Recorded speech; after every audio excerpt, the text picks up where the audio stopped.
Hi everyone, I hope that this message finds you very well wherever you are. I'll start with a piece of scripture to introduce my message today, and I will read it from Mark 10, and I'll read from verse 2. Some Pharisees came and tried to trap Jesus with this question: should a man be allowed to divorce his wife? Jesus answered them with a question: what did Moses say in the law about divorce? Well, he permitted it.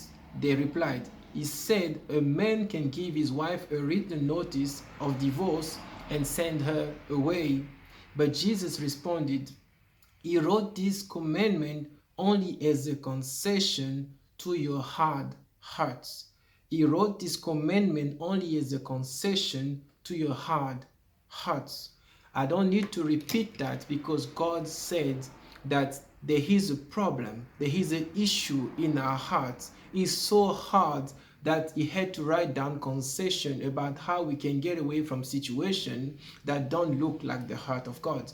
So God is addressing a quality of your heart. So there are quality of hearts that pleases the Lord, like the one of David, and that doesn't please the Lord like the one of Saul when he started drifting away from the Lord. So basically the marriage was the perfect example for Jesus to address the relationship, because in a marriage a lot of hurt are involved, and when hurt are involved, it's everything about you that is in play. And I had couple that will come and tell me, well, I'm an unbeliever, I'll go to courts. Yes, that's the way to go. You're an unbeliever, you don't believe in Jesus, so that's the way pagan deal with the matter. But when it becomes to Christian, they want to find out if in the Bible there is somewhere written an authorization to come out of your covenant. And when I hear the way the question is asked, the mindset is wrong, and I understand the scripture that Jesus is talking about.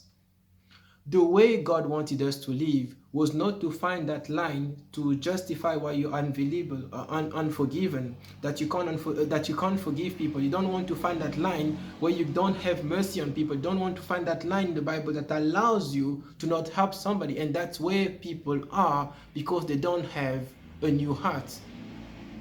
I know that we've been going on and on with the message that I released around judgment, because prophets were quite harsh and I appear very harsh. But one common thing about all the prophets in the scriptures and everyone, there is always a message around restoration. And when they talk restoration, be Ezekiel or Jeremiah or Isaiah, there is one thing they always agree on, is that when restoration takes place, God will give you a new heart and he will give you a new spirit. Because only with those two, you are able to please the Lord in the way you are going to operate.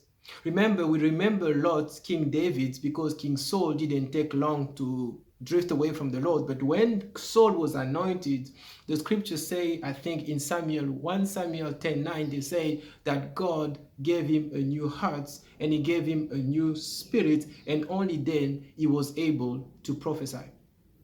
So basically the scripture have been saying all along, all across the scripture, to say that there's no way to please God if your heart is not guarded. There's no way to please God if you don't apply the heart to your situation.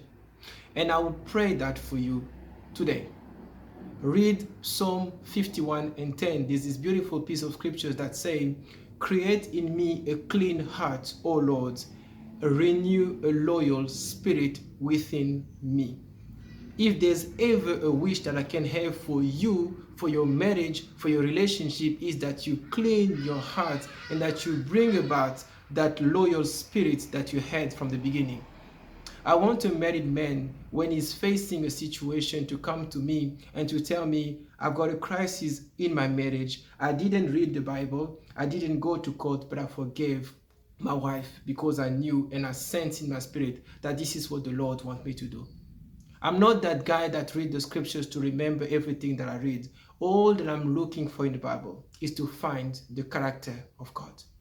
So I pray to you that you long to read the scripture, to know the character of God inscribed in your heart. As it says, in the last day, the commandment of the Lord, the law of the Lord will be written in our hearts, no more in a stone, no more in a book, but into our hearts, because God wants people that are spontaneous in their relationship with him.